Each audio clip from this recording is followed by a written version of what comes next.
بسم اللہ الرحمن الرحیم، الصلاۃ والسلام علیکہ یا رسول اللہ وعلی آلہ وصحبہ یا حبیب اللہ۔ طلاق دینے سے پہلے دارالافتاء سے ضرور رجوع کریں۔ آپ کا جو قریبی دارالافتاء ہے اس میں جائیں، وہاں کے مفتیان کرام سے مشورہ کریں کہ طلاق کس طرح دی جاتی ہے۔ بڑی خوشی کی بات ہے کہ بعض لوگ ہمارے ہاں دارالافتاء میں آ کر طلاق کی تفصیل پوچھتے ہیں، پھر اس طریقے سے طلاق دی جاتی ہے تاکہ کل کو کوئی صلح کے چانس بنتے ہیں تو وہ صلح کی گنجائش باقی رہے۔ اسی طرح یہ میرے بھائی ہیں، یہ طلاق کے سلسلے میں مشاورت کے لیے آئے ہیں۔ اس طرح اپنے قریبی دارالافتاء میں ضرور جائیں، وہاں کے مفتی صاحب سے جا کر جو ہے وہ فتویٰ طلب کریں۔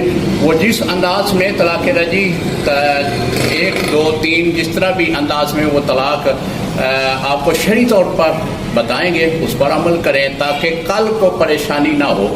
بہت سارے ہمارے دارالافتاء میں ایسے مسائل آتے ہیں کہ 3 طلاقیں دینے کے بعد پھر کہتے ہیں کہ صلح کی گنجائش باقی نکل آئے، لیکن صلح کی گنجائش اس وقت باقی نہیں نکلتی۔